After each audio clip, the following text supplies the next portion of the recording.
All right, who's tuning in? Where are people tuning in from today? Hello, Libby. Hello, Deb. You like this hat? Thank you. I picked up this hat when I was blowing shofar at Disney. And what was it? Oh, I had to buy something in that Disneyland mall in order to get the free parking. And if I didn't buy something in the mall, the parking was going to be $25. And if I did buy something, the parking was going to be free. So the hat was free. Okay. And really, the experience was great. If you all remember that time when I was blowing shofar at different places, and they didn't want to let me into Disneyland with the shofar. They said, you can't bring instruments here, no musical instruments. I said, it's not a musical instrument. It's a spiritual instrument. And that left them flummoxed. But they let me through. And we thought, but they said, but you can't blow it. And so we thought we'd get thrown out as soon as I started blowing the shofar. But somehow no one ever showed up, and we kept blowing. We had wonderful interactions with all the folks there. All right. Ralph is in from Portugal. Beautiful. All right. I love that we are an international class. Ed is in from Atlantic City. Beautiful. Taya from Studio City. And Matt. Yeah, Matthew in from Arkansas. Hardly impressive. What do you mean? You're in a beautiful part of America. Arkansas, I get confused. Is it warm or cold in Arkansas? I think that it could go either way, right? All right. We have a lot to cover. And I noticed that lately, I teach a lot because there's a lot to cover. It could be a little more interactive. So Nina, first of all, Nina teaches with me. She's constantly seeing what you guys are saying and monitoring and keeping me on the right path.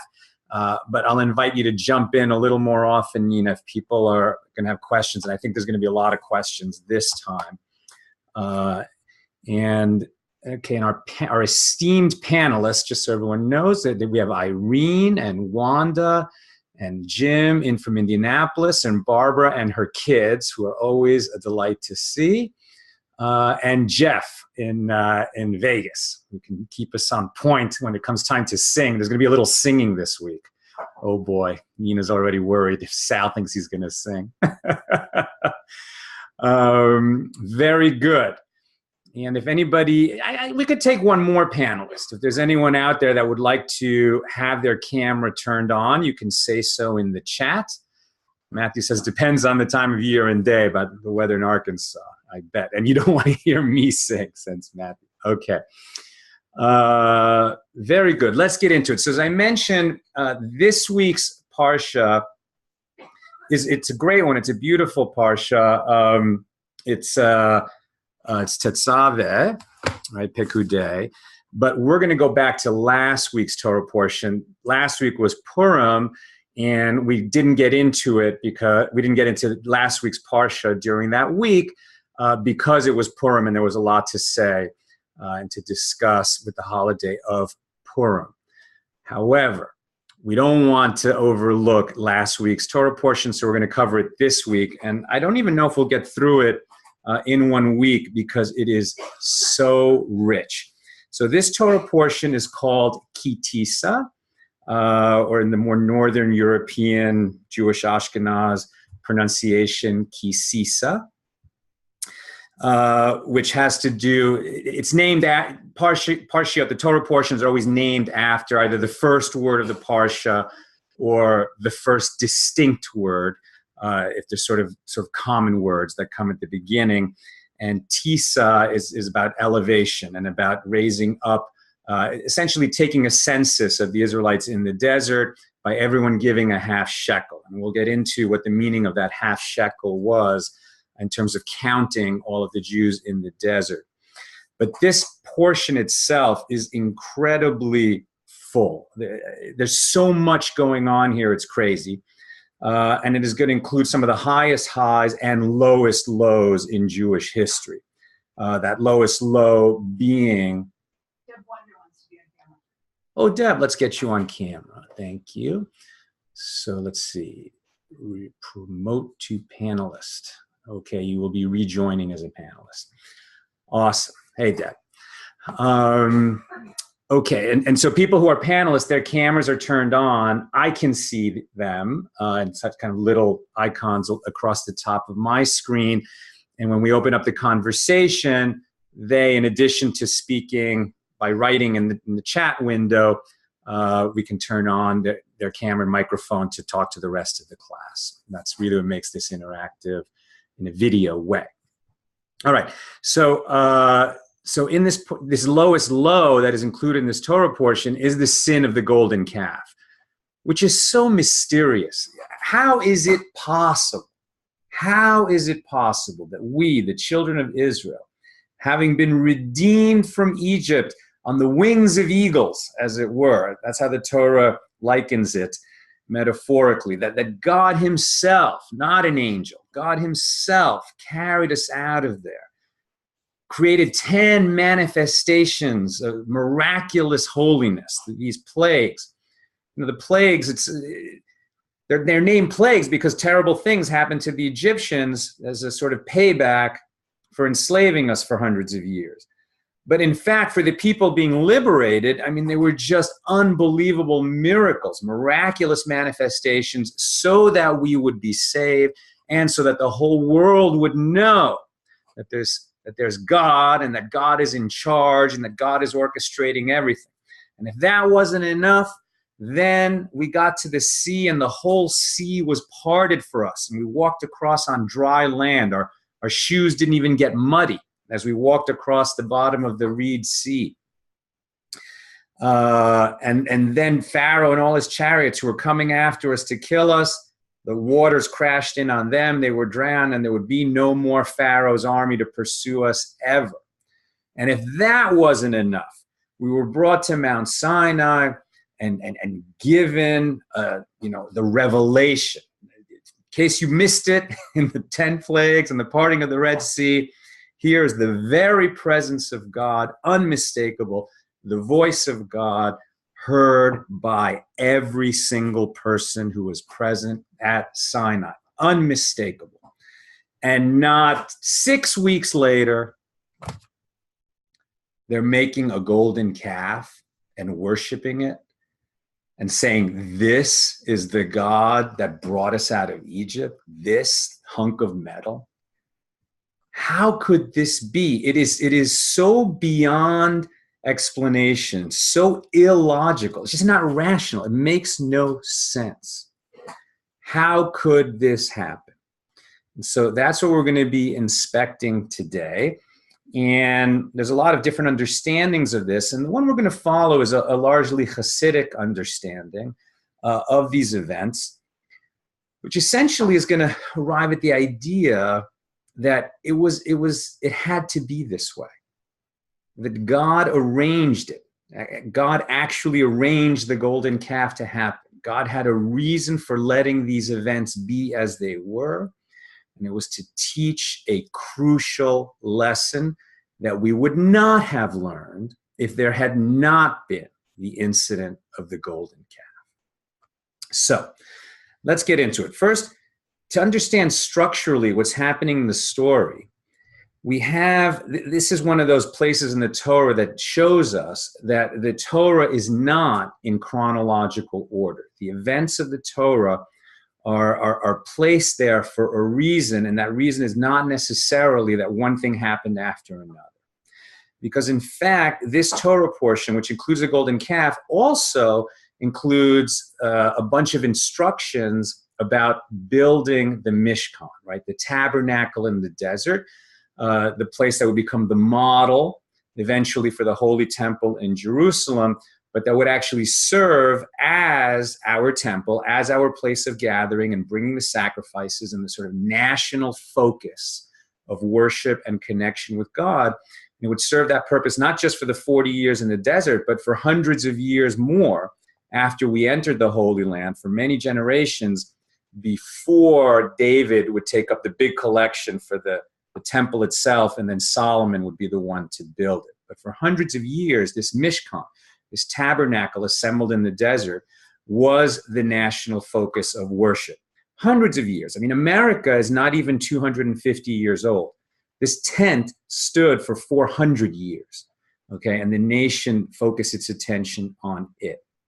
So building it would become the most important project of the people while they were in the desert. And this portion includes a bunch of details of how it's built. In fact, the Mishkan is so important that the elements of it and the building of it and all the parts and how they're made and put together, etc., the whole thing is recited twice in the Torah. It takes up many, many chapters. And so first there's a kind of the entire instruction. These are going to be the parts, and this is what's going to be involved, and this is how you're going to put it together. And they took those parts and they made those parts and they put together those parts and they assembled those parts. So it's sort of the instructions, which is really kind of all we need. Okay, we were given the instructions, and then it should be a given that the people followed the instructions, and then there was a Mishkan. But no, the Torah repeats the whole thing. These are all the instructions, and then the people followed the instructions, and the narrative details all of the following of the instructions. The giving of the instructions and then the following of the instructions actually sandwich this Torah portion.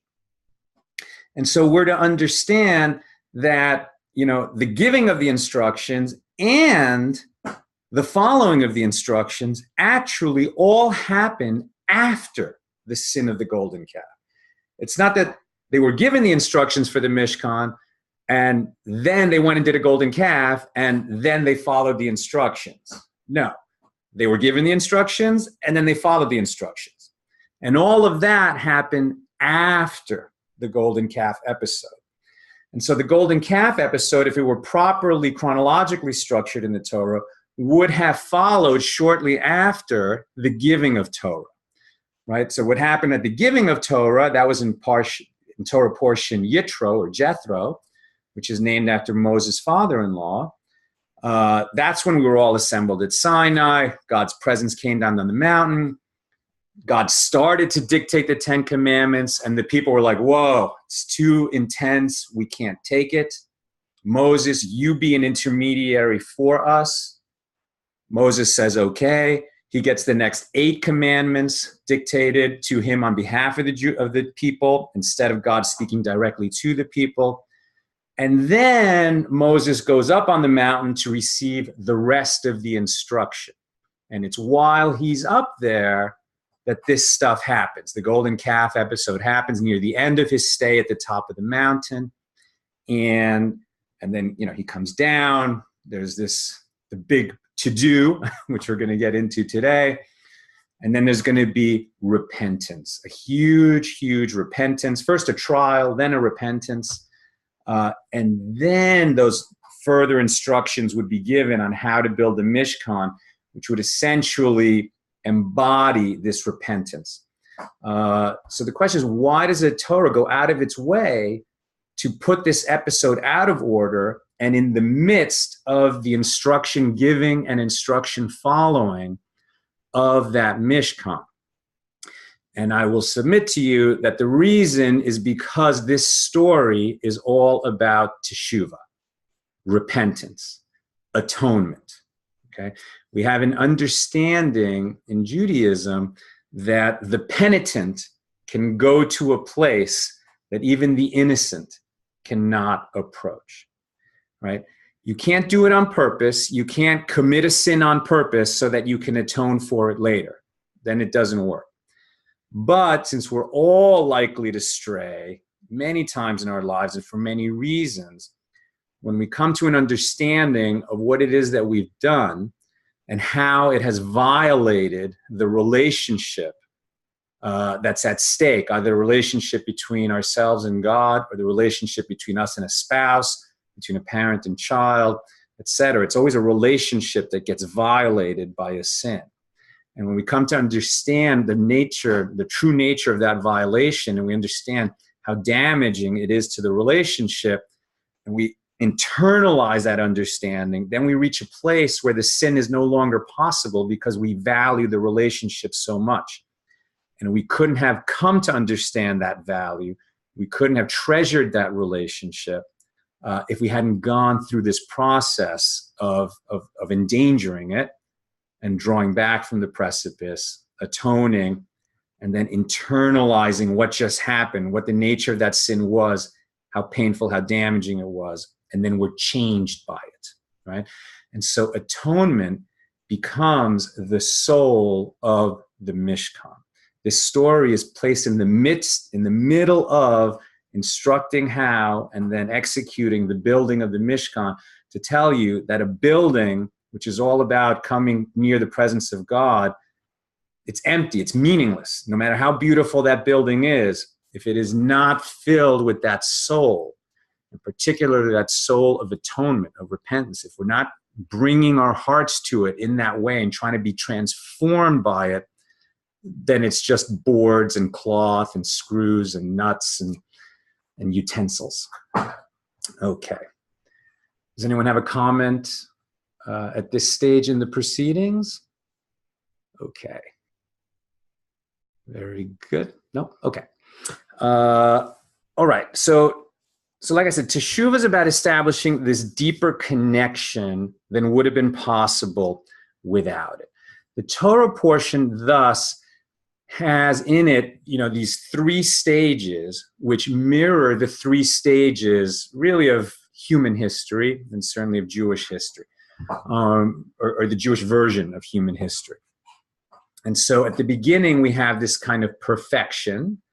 At the beginning of the Torah portion, we're just receiving the final instructions about the Mishkan, and it's going to be beautiful, it's going to be perfect. You're going to have the final elements that you need to put it all into motion. And that's like the Garden of Eden, or even, the Garden of Eden, the spiritual Garden of Eden was a sort of place before earth, really, the upper Garden of Eden. It's really that godly perfection before there was a world and sin in it, right? And then the fall from the original Garden of Eden, and in the desert, the fall, the golden calf, and then getting to this redemption, this final place that takes us even higher than we were at the beginning. And we're going to see those 3 stages mirrored here. Okay, so let's get right into the Parsha. It opens with this census. And it says, when you count the people, you will elevate them. Right here, Hashem spoke to Moses saying, when you take a head count. So T says this, it's translated here as take a head count, but it's kind of elevate the heads. Has this sense of it, of the children of Israel, each shall give, and it's this great verb, v'natnu, which is spelled vav nun taf nun vav. So it's a palindrome, right? Vav, so vav nun taf, and then nun vav. So it's a word that's spelled backwards the same as it is forward. And that word v'natnu means they each give, right? So every person is going to give this half shekel in order to be counted. On the one hand, it's because we don't like to count Jews, right? So we know, for example, that when people are going to pray together in traditional Judaism, you need 10 men to have a quorum, and there's certain prayers that can only be said when you have a minyan, when you have that minimum number of 10. But we don't go and count them. We don't go 1, 2, 3, 4 like that. There's sort of different ways that people do counting. They'll even say not 10, not 9, not 8. But we have this idea that we don't like to count Jews. Why? Because when you count people directly, it invites the scrutiny of God's attribute of justice, also called Gevura, right? And so, we don't want God to look down and say, well, how many do you have exactly? The truth is you have too many. There's a lot of people here who don't deserve to be in this congregation. And some people would call this superstition. Others would say, no, it's just a tradition. You do not count. It comes from this moment in the Torah. And so when you need to count people, you do it through an indirect way. Rather than count their heads, you have each one donate something, and then we can count the coins that they've all given, and that will give us a sense of how many people are actually there. But the fact is, the way they're counted is that they give a little bit of money, everybody the same. It's affordable because it's a small amount of money, But if you're very poor, that small amount of money is going to be very meaningful, much more so than a rich person without thinking can give that half shekel. But here we're saying this is not a progressive tax. We've already done that when we gathered all the materials for the Mishkan. The people who had more gave more.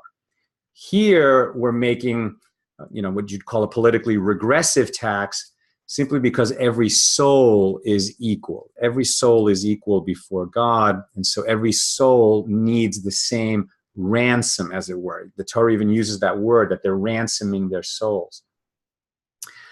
And this is such a strange concept. How can a soul be ransomed by money? In fact, we often have this idea that the soul comes into this world, it's pure, now it occupies a body, and it's the body and the mind that's lodged in that body. The mind is not the soul, right? The soul is much higher than the mind. And it's the mind that leads people to sin, and it leads into worldliness and materialism, and all the ugliness and temptation of this world is about worldliness, right? It's about the stuff of this world, and that's perhaps best embodied by money, right? I mean, money just becomes this thing that we valorize and pursue, and that leads us into so much trouble. So how is the soul going to be redeemed by giving a coin? And so the key is in this idea of the palindrome, vinatnu, right? That it's spelled the same forward as backward, teaching us that what we give for a holy purpose comes back to us, right? Nina really sets a beautiful Shabbos dinner for our guests. And, we're not rich people. Sometimes we wonder, are we spending too much setting a Shabbos table every week? And Nina always says, Shabbos is something I'm not going to skimp on. I feel that whatever we put into it comes back in some other way. And likewise, giving money to charity, giving money to tzedakah, giving money for a holy cause. In fact, that's the only kind of money you can take with you when you leave this world. Money that you give to charity becomes a good deed that stays with you. Money that you spend on, the newest, nicest car, that's just lost forever. You'll get some pleasure out of it, but there's nothing elevating you about it, nothing elevating the soul. And so we have a tradition that these half shekels, what were they given for? By the way, that census was taken with them, but then all this silver was collected, and it would be collected every year, and it was used for the communal offerings, right? So the offerings that would atone for the communal sins of the whole congregation, of the whole community. Those offerings would be funded by this half shekel collection from the entire population. And so, giving a coin that's going to help everyone achieve atonement, that's going to raise the status of all of the congregation, well, that's one of the holiest things that you can do. And so that turned these coins of silver into coins of fire. Some pretty beautiful teaching there. From the half shekel, we move into the final elements of the Mishkan. So this is sort of the completion of the instructions that were given. And so here now we have the laver, the oil, the incense, and then the appointing of the craftsmen who would be in charge of putting all of this together. The laver was the place where the priests would wash their hands and feet before serving. The oil is what would be used to make things holy. The word Messiah comes from the Hebrew word Mashiach, and what it actually means is anointing, the anointed one, the one who is anointed. And when something was anointed with oil, its status changed from the mundane into something holy. So a priest could be anointed and go from being a regular person into a holy priest serving there. All of the utensils that were used in the Mishkan at some point were anointed. The oil itself was very special, very pure, handled in a very particular way. The incense would be what was burning all the time. And there would be, once the Mishkan was erected, and for the hundreds of years that it was active, and then when the Holy Temple was active for almost 1,000 years, every day there was an incense being burned there. And so there was just a holy aroma to the whole place that was tangible.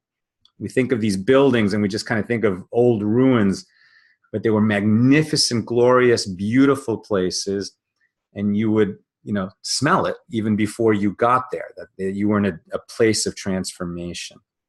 And then a guy named Bezalel was appointed to actually execute the construction, to be the architect and foreman. Well, God was the architect, but he was the one who would translate God's plans into the very things that were built. And he supervised the whole construction. And his right-hand man is also named, who is Aholiab. Then, before we would start building the thing, we are reminded of a very important commandment. We've already heard this commandment. It was given to us in the Ten Commandments. But here, it's being given to us again, sort of right after the completion of all the instructions and before we would jump in and do it. Now, we're also going to have the interruption of the golden calf. But remember, the golden calf actually happened already. This is all out of order. So that the golden calf incident happened. Then we're given all the instructions of how to build this Mishkan. And then before we jump in and do it, and we're anxious to do it because we've had a great collective sin, which we're going to discuss soon, but had already happened, right? We all sinned in the golden calf. We were all responsible to some extent. Even if we didn't participate directly, we allowed it to happen. We were part of a congregation within which this happened. And so there's this feeling like we got to get ourselves back on track.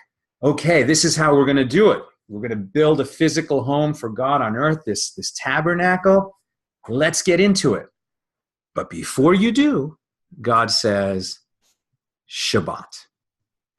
I want to remind you about Shabbat, and that even the work of constructing a home for me, even the work of building a place, which is going to be all about atonement and redemption and being a penitent and elevating yourselves and going from a place of somewhat holiness to higher holiness, even all that, which is the most important thing that's ever been seen in the world.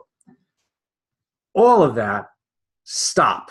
You do not work on the Mishkan on Shabbat. Shabbat overrides everything. Why is Shabbat so important? Now, this Torah portion includes these words. I ought to have Jeff sing it, but I got myself ready to do this, Jeff, so you'll let me know how bad I am. I mean, I do practice. We sing this every week in our homes. So these are the words with which we welcome Shabbat in our homes every week. There are various melodies that are used, but this is really one of the most common. And it basically says that the children of Israel must observe the Shabbat and making the Shabbat throughout their generations as an everlasting covenant. And it is a sign between me and the Israelites for all time, that in 6 days God made the heavens and the earth, and on the seventh day he ceased from his work and rested. And so we sing, V'shameru b'nei Yisrael et ha-Shabbat la'asot et ha-Shabbat Ledorotam berito olam ay beini uvein bnei Yisrael oti leolam ki sheshet yamim asa Adonai et hashamayim vet haaretz Vayom hashvi shavat vayinafash. And we sing that together, and we make a big point of it, because as much as we go into Shabbat when we light the candles, right? Traditionally, the woman of the house will light the candles, and we separate between the secular days, the mundane days of the week, and now the holy time of Shabbat. But what we have to understand is why we do it. Why do we stop? And what's so fascinating about these words is that it says the children of Israel will observe Shabbat or guard Shabbat to make Shabbat, right? You make Shabbat by guarding it. What does it mean to guard it? It means you stop working. You don't do anything. You stop doing what you've been doing all week, and somehow that makes Shabbat. So what is it that we're making by halting, right? What is it that we're making by stopping? And the answer is we're making the relationship. We're making a place of relationship. We're making a time of relationship. What relationship? The relationship between us and God. God made this world for a reason. God stopped making it after 6 days, not because God was tired. God was not tired. God didn't have something else to go do. God was saying that now we've got a setting. Now we use it. Right? The setting that we've made, the setting that we make all week by running a life, right? By having a job and having a house, all of that is to create this moment of Shabbat. And in that moment, we can stop, breathe, sing, and appreciate what we've been given. And that is what refreshes us, as Jeff just said. That's what refreshes us, right? It gives us, understanding where we are is what makes life worthwhile. If we did not have Shabbat, then we would just be running after, and there would be no sense of what this world is all about. And we would start to make the same error that these people will now make in the desert, in our narrative, our out of chronology narrative, is that they think it's about them, and that they make the rules, and that they figure it out, and that they get involved. And, it's just so easy to get caught up. I mean, every one of us has real problems, right? Nobody has an easy life. No one was promised an easy life. Nobody got one.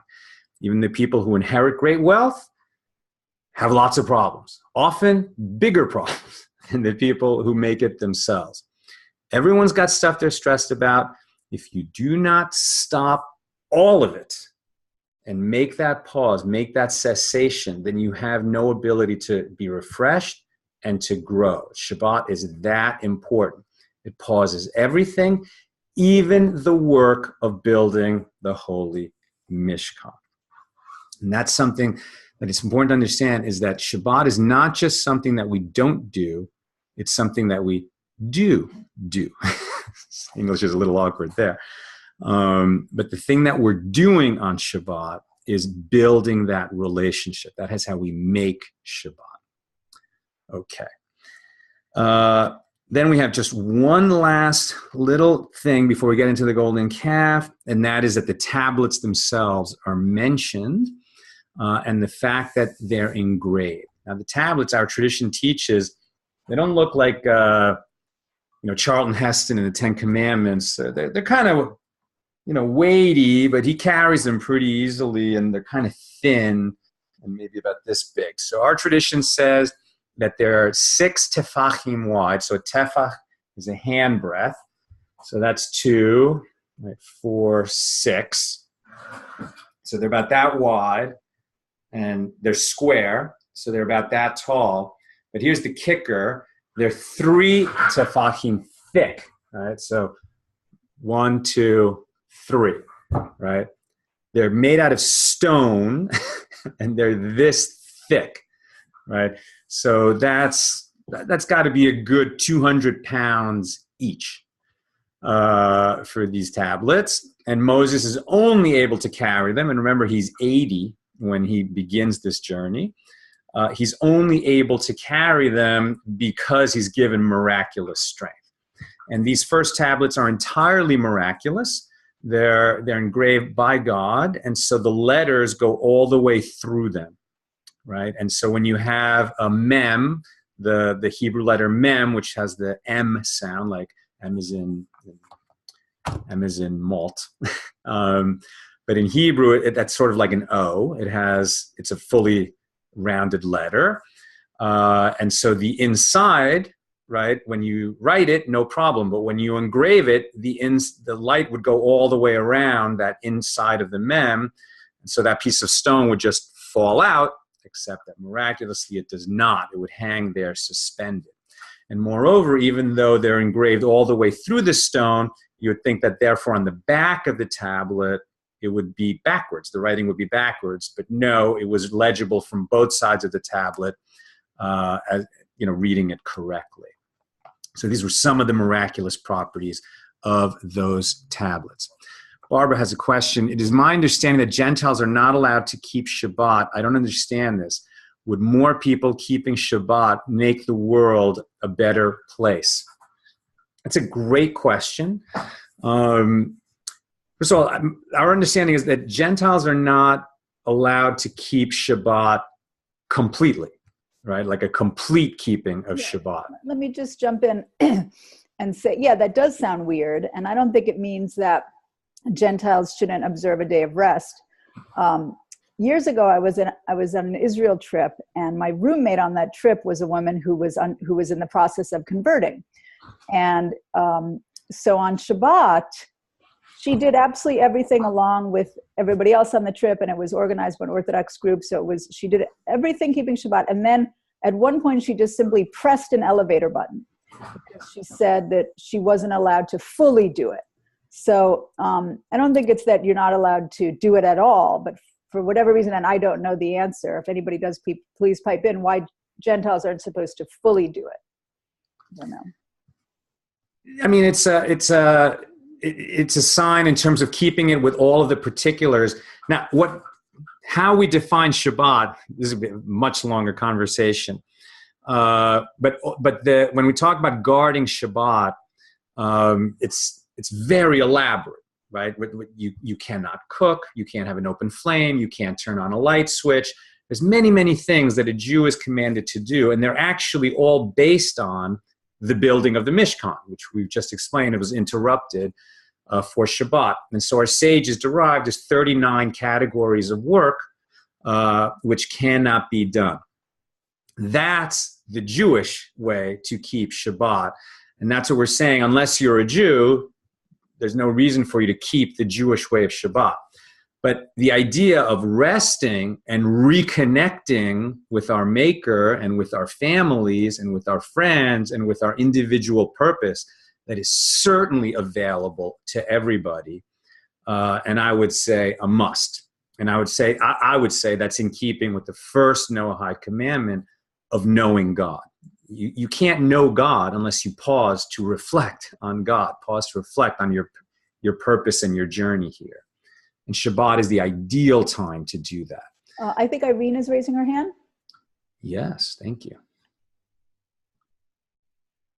Thank you, Irene. You're in. Okay. So I was under the auspices that Sunday was the day of rest for Christian denomination, all of it, Catholics, Christians. They're supposedly, they go, they worship. That's their day to reconnect with Hashem. Mm-hmm. Which is why from what I can understand, the Christian Anglo, they're the blue laws. You don't work, which is why on Sunday in many states, they just stop working like we did like we do on Saturday. Yes, a government institutionalization of the Sabbath. To observe much larger population to observe Shabbos, which is what is their Sunday, right. Which is why they didn't go to work because they went to church. Yes. So is that not the equivalent? I think so. I mean, I certainly can't speak to Christian theology. I'm sure there's people in the class much better equipped than I. But the fact is, it's a Sabbath. Okay, so the word Sabbath comes very much from Shabbat, from the Jewish idea, from the Bible, what we call the Bible, what Christians would call the Old Testament.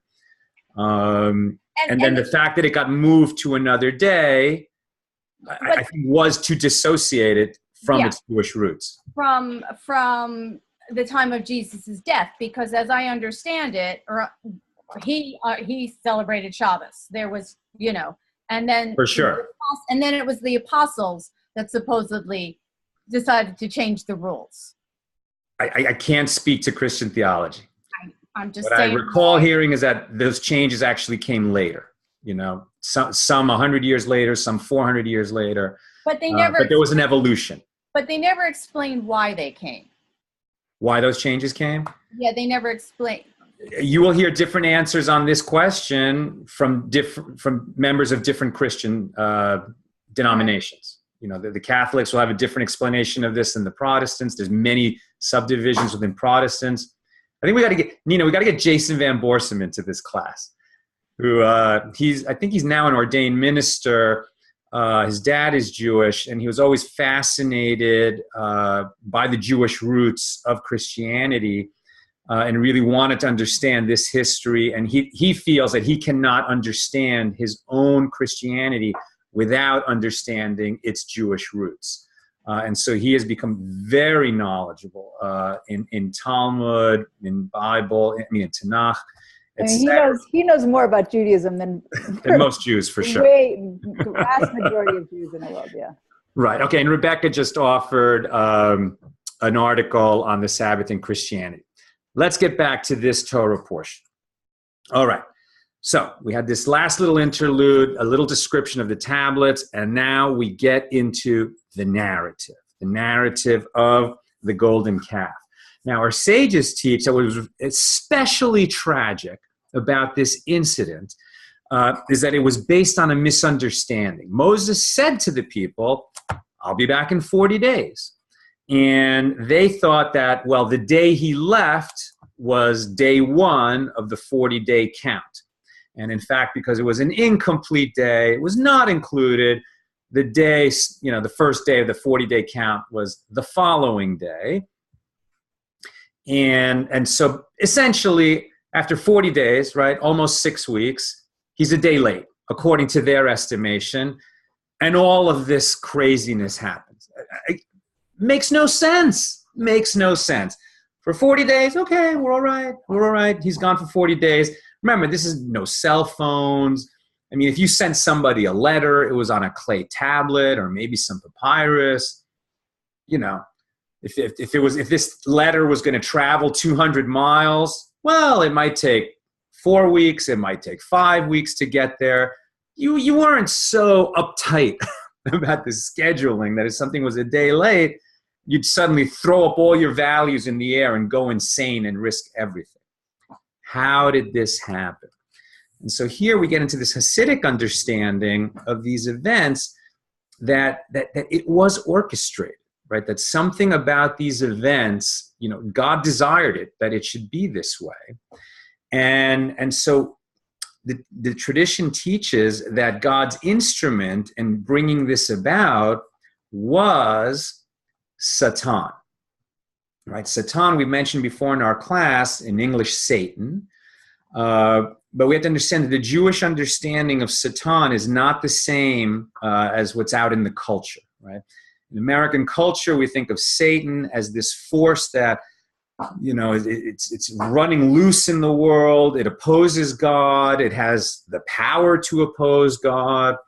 It's almost an equal of God, the devil, etc. In Jewish theology, Satan is not a devil. There are demons, which is something else. A demon is these kind of misbegotten creatures, many of whom are born from our sins. When we sin, we actually create a little bit of an evil charge in the world that can live on beyond the moment of the sin. But that's not what Satan is. Satan is an angel of God whose unpleasant job is to be the prosecutor, right? The job of Satan is to stand before God and say, these people, not what you wanted, not what you hoped for. They fail and they fail and they fail a lot of ways. And let me point out how they fail. They failed on this occasion, they failed on that occasion. Now, sometimes because he's a zealous prosecutor, he does his job with some oomph. He will even create the situations. And so this is where we kind of get into that more common understanding, and we see where it comes from, that Satan will create temptation. Why? Just to show the sort of brokenness that was already present in a character. Satan is not supposed to be in the business of entrapment, right? He's not creating the evil. He's just giving it a stage where it can be revealed, as it were. And so here at Sinai, at the foot of Sinai, when they're waiting for Moses to come back, and he's a day late, well, on that day when they thought he was coming and he doesn't come, the tradition teaches that Satan did a couple of things. Number one, he made it really dark, unnaturally dark. Number two, he created an atmosphere that was gloomy. I can remember when I was in high school and I was visiting colleges to figure out which college I was going to go to. And I visited a very prestigious place, big, famous, prestigious school back east. The day I got there, it was very gloomy. It was dark. It was rainy. Everything was wet. And there was some kind of a weird atmosphere there, coupled with the Gothic architecture of the place. And I just felt like I would never want to go here. I know people are dying to get into this school, but it just feels wrong to me. It feels oppressive. And probably we've all had that experience of being in a place where the environment itself affects our experience, informs our experience of the place. So Satan makes it dark, gloomy, and feels oppressive. And then he actually creates an image. It's not quite explained what this means, an image, but it's an image that people saw. Who saw it? Everybody, some, unclear. Was it just a story that got out, like a rumor? Sometimes an image that we create with words is a very powerful image. Right? When you think, especially in ancient times, the power of the storyteller. Right? He didn't have a movie screen. He didn't have IMAX. He didn't have Dolby. He didn't have 70 millimeter. But a great storyteller can get you right there. And with his words, he paints a picture. And somebody got it into their heads and spread it around that Moses is dead. He's been carried up to heaven. He's not here for us anymore. And that is what really freaked out the people. Not just that Moses was late, but that it got around that he was dead. Now, they're not living in a normal life, right? They're not going to the office 9 to 5 and returning to their homes as they have for years. They're out in the desert. Everything is abnormal. Everything is sort of on pins and needles. Everything is highly, highly energized to the point that this energy that's in the air, God's presence, God's attention, God's angels, there's just a kind of holiness, a tangible holiness that is around them at all times. And within this energized state, things can happen and happen quickly and happen in a big way, for good or for bad. And so when this fear grips them, that Moses is gone, the one who could somehow channel these energies. In other words, when you're in the middle of a plague, there's like a lot going on, right? Whether it's gazillions of frogs or locusts or the sea parting. I mean, it's like you've lost the idea that the world is solid and the world will remain the way it is because it's always been that way. All of a sudden, it's like everything is up in the air. Everything could change at any moment. Everything could overwhelm us at every moment. And they came to see Moses, a lot of the people, especially the ones who were simple in a sense, as the guy who could, keep that energy contained, the one who would keep us safe within all this, swirling craziness or this swirling miraculousness, whichever way you look at it. And if Moses is gone, then all of us could be overwhelmed at any moment. We need an intermediary between us and this energy, or we could all be killed in an instant. That's what they're afraid of. So when they go, who do they go to? They go to the number 2 guy. They go to Aaron. Aaron is very, very humble. They don't view him as somebody who's going to do what Moses was doing, even though he was the number 2 guy. So they say to him, make us an intermediary. Now, in their mind, they've already heard, because sages teach that some instruction is already kind of filtered out, that eventually there's going to be a Mishkan. We have some sense of what that's going to be. And there's going to be, in that tabernacle, there's the Aron, the Ark, right? If you saw Raiders of the Lost Ark, the Ark is the place where those tablets would end up.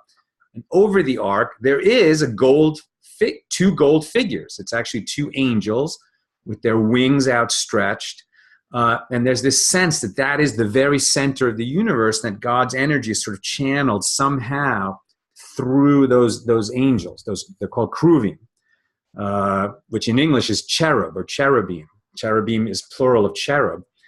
Now, in our culture now, the cherub is this cute little angel with a bow and arrow, and he's like a little baby, and he's all like nice cheeks, and he's super cute. Yeah, that's not what a cherub is. A cherub is a fiery warrior angel, right? And this sense that these angels are able to channel and transmit, be a conduit for that holy and dangerous energy. So what they're looking for is just something that is going to, control the energy and keep them safe. And they go to Aaron and they say, build us that. Build us something that's going to keep us safe. Now, Aaron right away sees the danger of this. I build you this thing, you could end up worshiping it. Bad idea. I don't want to do that. Miriam's son, right? So remember, Aaron, Moses, Miriam, they're siblings. Miriam has a son named Hur. He's less diplomatic than Aaron. Aaron is known for being diplomatic. Aaron is the peacemaker. Aaron listens to people, hears them, thinks about it, transmits the ideas carefully. Hur, who is the son of Miriam, much more fiery type of personality. As soon as they come out with this idea, he says, no, this is terrible. You people are insane. You're going to lead us all into destruction. But they're so fired up with their fear and paranoia that they start shouting him down, and eventually they kill him. And so Aaron sees that Miriam's son is actually murdered by this mob mentality that's going on. And he thinks, okay, rather than oppose them, I'm going to stall. I'm going to stall. How am I going to stall? Well, if I tell these people that, okay, I could make something for you, but it's going to require that you give me all of your jewelry, all of your gold. And he actually thinks to himself, well, who has the gold in the family? The women. The women have the jewelry. Women are too smart for this. They're not going to give me their jewelry, and I can stall and get through this situation, and Moses will come back in time. And he's right. The women do not give their jewelry. They say, we've come this far. This doesn't feel right. No. And they tell their husbands no. But the men are so fired up to replace Moses and get themselves back on what they consider a firm footing that they take their own earrings out and they go to other places and they find the gold. So women, we have a tradition, did not participate in the sin of the golden calf. Only men did that. They find the gold, they bring it to Aaron. Aaron throws this gold kind of into a vat. It's not like he has time to, do an elaborate sculpture. No, there's so much energy. Like I'm telling you, there's so much energy in the air. There's so much kind of miraculousness floating in the air that the desires of the people for this intermediary actually create it. And so all the gold gets thrown into a place and out pops a calf, literally. And this calf moves. Our tradition teaches that this calf, it was, sort of like a robot. It was like a cyborg. It's a moving golden calf. It's very impressive. And it's really, its energy, the calf's energy, is the energy of the people. And so Aaron says, this is really bad. Things are completely out of hand. Okay. So what we need to do is do something with this calf. And they say, yeah, we need to sacrifice it. And he says, okay, look, to have a sacrifice, you need an altar. An altar is very particular. I can't make the altar today. I'll make it tomorrow. Okay, I'll make it personally. And all he's doing is stalling. He's stalling, he's stalling, he's stalling. He knows that Moses is coming back. He has total faith. He can't believe how out of hand this thing has gotten. And so he just says, we'll do it tomorrow. We'll do it tomorrow. And the people accept that. So he's kind of slowly stalling, is like making this altar. But in the morning, these people are charged up and ready to go, and they get up early, right? We have this tradition about getting up early. Abraham got up early to take Isaac up the mountain. In these matters of holiness, people get up early. It's their heart is channeling them. We have to, we're going to continue this next week. But I'll say this, because now my son is studying for his bar mitzvah, and I've been studying with him every day. And we're learning the prayers together, and I'm teaching him how to put on a talit and how to put on the tefillin. And today we paused in the Shema, and in the third paragraph of the Shema, when we're given the instruction to have tzitzis, to have the fringes on all our clothes, why do we have fringes? So that they will be a reminder to do all of the mitzvahs, to observe all of the commandments. Why do we need that reminder? Because it is our nature to explore after our heart and our eyes. That's what the prayer says. We say that at least twice a day, and some people say 4 times a day. It's odd, because the thing that leads us to sin, you would think, is your eyes, right? In our culture, we say, follow your heart. Like your heart is a source of truth. Your heart will keep you safe. Your heart will take you to the right place. Your eyes, whether you're going after sexual or something just involving greed, it's your eyes get drawn to something and then you go pursue that thing. But our tradition teaches that it is your heart first that leads you astray. How is it that the heart leads you astray? Because we will justify anything. Anything. We live in a state where we don't properly valorize our relationships. That's what enables a sin to happen, right? And usually, who among us, when we commit a sin, and we've all committed sins, and many of them, but at the time that we were doing it, did we say, yeah, I'm feeling a little evil today, I'm going to go do some evil. Catch you later. No. We come up with a great explanation why this is a good idea, right? It's a good idea because it's good for some relationship with my people at work, or it's a good idea because it's only going to happen once, or it's a good idea because you never get this chance again. All kinds of justifications. That's where the heart takes us. In ancient world, the heart is actually considered the mind, right? The brain was not. They thought about the heart as the place which is the seat of the thinking. But it's kind of the ego thinking. The higher thinking is the soul. The soul does not sin. The soul always remains connected to God, and it's dragged along in these ventures. Hey, let's go do this thing. It'll be fun. Don't worry, we'll only do it once. We won't get caught. It's not that bad. That's the heart talking. And Aaron could see where their hearts were taking them. All right, so that'll be part 1 of our Golden Calf class. I'm here, it's 2 minutes to 11, and I'm going to stay for 15 more just for discussion and questions, but we'll continue the narrative next Wednesday. Judah says, yeah, do not be seduced by your heart nor led astray by your eyes. That's one of the translations in that 3rd paragraph. Beautiful. Basya Devora says, Genesis 3:24 suggests that God stations cherubim, the keruvim, outside the Garden of Eden to prevent Adam and Eve from trying to re-enter. Exactly. He drove the man out and stationed east of the Garden of Eden the keruvim and the fiery, ever-turning sword to guard the way to the tree of life. Yes, that's what the keruvim are. They are serious business type angels. Does anyone have a question from the panel? Okay. Sal, Nicole had a question. Is Satan the snake in the Garden of Eden? I don't think so. I don't think so, because the snake is its own being who ends up punished, right? So the snake was originally an upright being and very subtle, and for creating this situation is punished forever. Satan, is doing what Satan is doing, and not. I'd have to research that a little bit more, but my understanding is no. The snake is its own creature. And so we're told that there's going to be forever an enmity between the woman and the snake, right? That she would always be trying to crush it with her heel, and it would be nipping at our heels. I think, Barbara, did I see your hand up? Yes. So in the Torah says that Aharon took the gold out of the people's hand, and he fashioned it with a graving tool to make the calf. And then later on, when Moses came down from the mountain, it talks about how it popped out of the fire. Well, what's the graving tool that he used?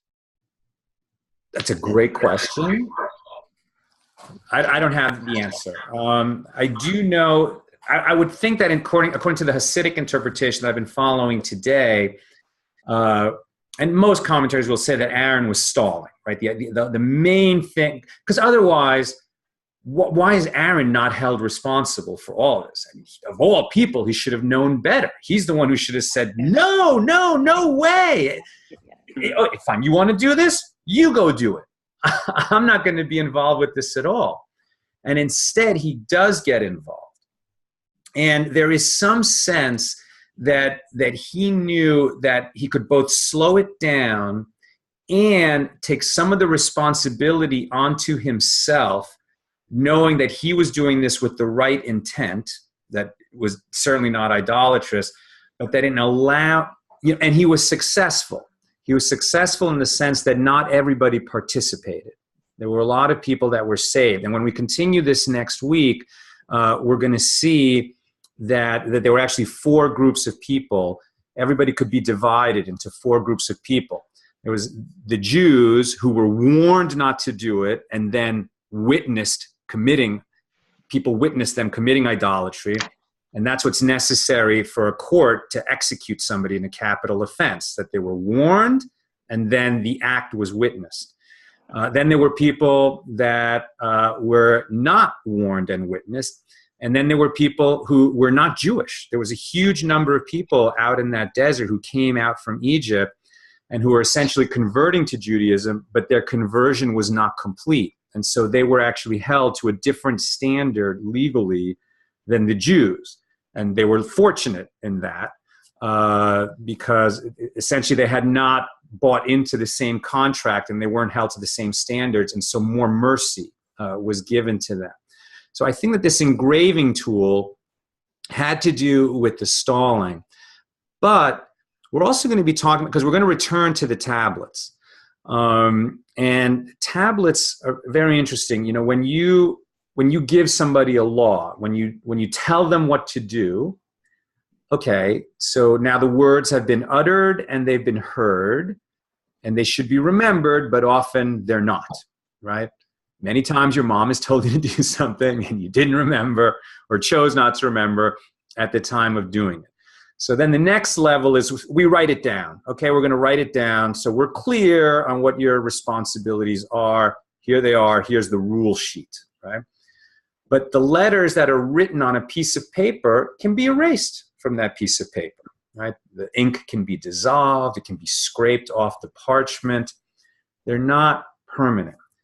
Things which are engraved have a different relationship between the writing and the medium, or between the meaning and the expression of the meaning. Something that is engraved is permanent. Something that is engraved is for all time. And so now as I talk about it with you, and what's your name, young man? Elias. Hey, Elias. I really thank you for your question, Elias. So as I'm talking to you, something that is engraved is for all time. And as we'll see, the punishments which come out of the golden calf, some people are just executed. They're executed by Moses and the agents of his court. Some are going to be executed by God in a plague. Some are going to be absolved, but not completely absolved, or forgiven, but not completely forgiven. And the residue of the golden calf, the sin of the golden calf, is forever. And so what happens is the children of Israel, because they're part of this congregation, and because we have an understanding that every Jew, whether you're born a Jew or convert to a Jew, which means that your soul was Jewish to begin with, stood at Sinai. We were all there at Sinai together, and we were part of this sin. And so even though the nation was forgiven and allowed to continue, we have this sense that part of that sin will be brought against us whenever we do any other kind of sin, right? So when you're hauled up before the heavenly court and they said to you, you did eat that ham and cheese sandwich, didn't you? Yes, I did. And while we're talking about your ham and cheese sandwich, it is also true that you were part of the sin of the golden calf at Sinai. And now we're going to give you a little bit of that punishment. It's going to be brought against us every time we do any other sin. And so it's kind of a further incentive to, stay on the straight and narrow, because no matter what you're going to be hauled in front of that court for in your own life, in your present day, and these sins, you're also going to be slapped with a residue of that sin back then. It is something that goes with us. It's funny, we don't really have that same concept of original sin, that everyone is guilty of original sin because of what happened in the Garden of Eden. There, it's like the whole world got brought to a different level, but in that lower level, that sort of non-heavenly level, okay, that's when life became possible. That's when we really were able to choose, and we're no longer just be babies who are naturally good. Now we choose good and evil. But the golden calf does have a residue of sin with which we all get brushed, and we carry that around with us. And it's good that we are, because, I'll go to another question, but to leave off this thought, we were at such a high, such a spiritual high, just coming out of Egypt, just receiving Torah. How is it possible that we could fall so hard? Because the people who were so high, we the people who were so high up spiritually, remained people. We're people. And there is no guarantee and no protection against sin. No matter who we are, no matter how much good we've done, no matter how generous we are, no matter how much a community may look up to a certain individual and say, that person, wow, that is a righteous person. We all want to be like that person. That's a hero. We want to emulate those characteristics. That's somebody who has achieved the closest thing to being a perfect mensch, right? A holy human soul in this world. That person could sin at any moment.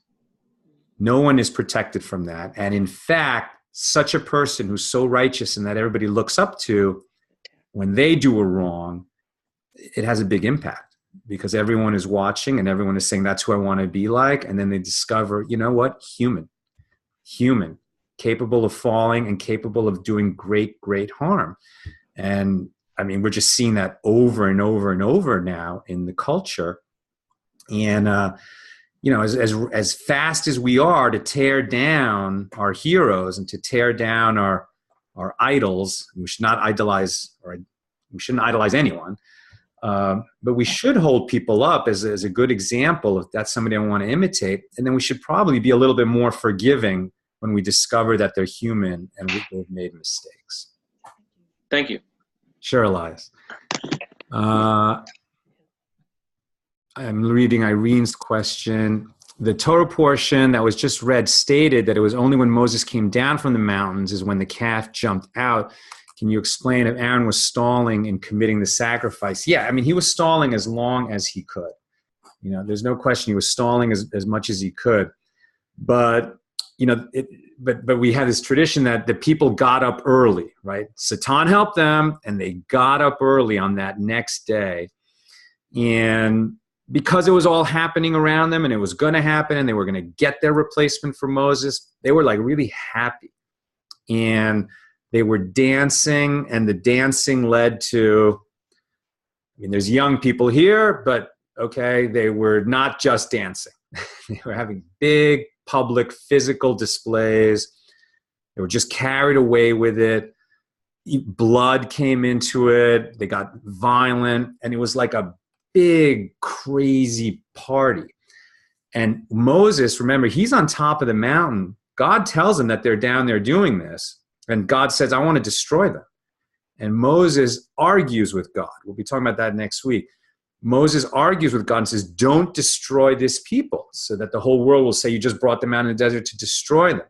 And he passionately defends Israel and saves their lives. He's on their side. But what he was thinking was, they're afraid, I'm not coming down, they need a replacement for me. They reluctantly create this idol. And when he comes down the mountain and he sees that they're just having a wild party, not everyone, but a real core and a big group of people at that core, and they're enjoying it, right? They're enjoying it. And that's when Moses loses it. And that's when he smashes the tablets. Okay. Nicole says, someone once told me everyone has his own sin. For sure. Everyone has their own battle that they are fighting. Okay. And Rebecca, we'll make this the last question. What do you make of Rosh Chodesh rewarding women for not giving their jewels to make the golden calf? Is this idea from the Talmud, since the Torah seems to indicate that the men took everyone's earrings, etc.? Yes, it is. We have that tradition from our sages that the women did not participate. And so the moon holiday, meaning the new month, right? So every month begins with a new moon. The Hebrew calendar is a lunar calendar. The full moon is the middle of the month. And so the full moon is when we have festivals like Passover and Sukkot. Those happen on the full moon. The new moon is the beginning of the month, and that is actually a holiday that we observe every month. We have special prayers for the beginning of every new month. And because it's associated with the moon, it is also associated with women. Women are understood to be under the influence of the moon, and they have their own cycles. And in some communities, Rosh Chodesh, the head of the month, is a women's holiday. Women are supposed to take the day off, and guys are supposed to cook the dinner. You hear that, Elias? And your brothers over there, and husbands everywhere. I have failed. At one point I said to Nina, okay, I'll make dinner every Rosh Chodesh. And I think maybe that lasted one month, I think. I apologize. I need to do better. I need to do better with that. But it is a time not only of taking over the cooking and the cleaning and the nurturing and whatever else mom is responsible for in the home, but especially it's a time of appreciation, right? It's a time of appreciation for what women do and for their instincts. And, you know, just like God told Abraham, listen to your wife. All husbands are supposed to listen to their wives. Eve was created as an Ezer Kenegdo to Adam, right? As a helpmate opposite him, right? A helpmate who opposes him. So when women tell their husbands that they're wrong about X, Y, and Z, they're not nagging, they're doing their job. And guys would be smart to, instead of arguing, just listen, take it in, and think about it. Because we might well realize that we've been told something for our own good, and that is a message right from the Holy. Sal, before we end, can you just take one more question? There's a good question from Marianne Blank in the Q&A. Yes, checking now. Marianne says, do you think that Moses began a new path of Judaism, or was this more a continuation of a tradition that existed when they were captives in Egypt? Well, it's a great question. So first of all, Moses didn't start it, right? So when Moses is the lawgiver, it's almost a mistranslation. He ought to be called the law receiver, right? So Moses receives the law on behalf of the people. Somehow he has a spiritual stature that enables him to be in the presence of God without being overwhelmed by that presence. That is really the most important accomplishment of Moses, that he's able to stand in that place, receive the law, and then translate it into human language and human writing and give it to the people. So it's God who's giving them this kind of formalized Judaism.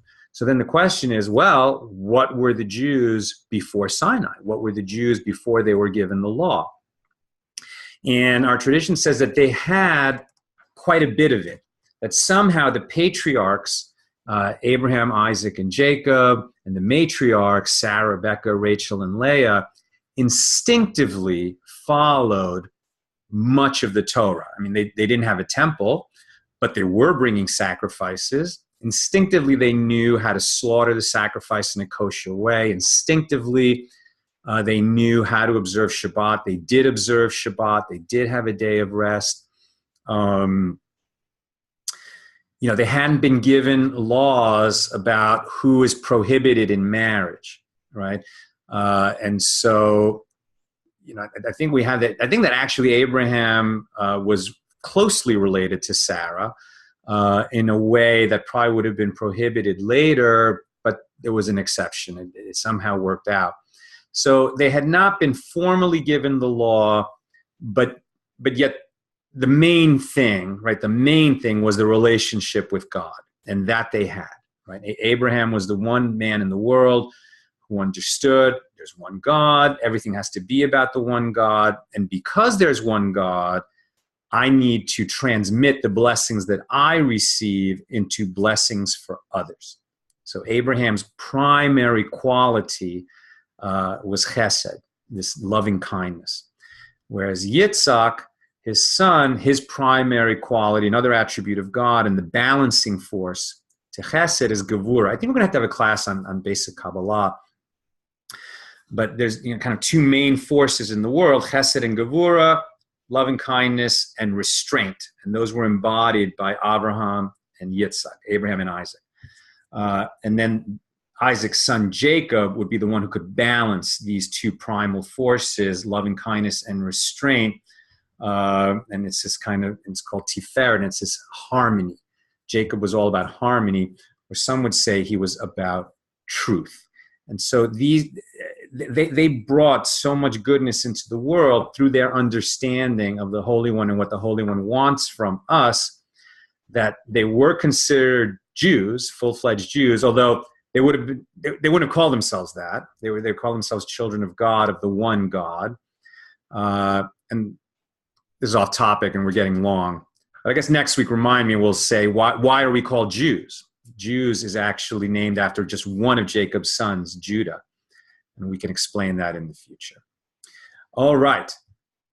Thank you, everybody, for being part of this week's class. This is part 1 on the golden calf. And with God's help, we'll continue next week, part 2, and complete this story. I wish you all the best in your journeys. Take care.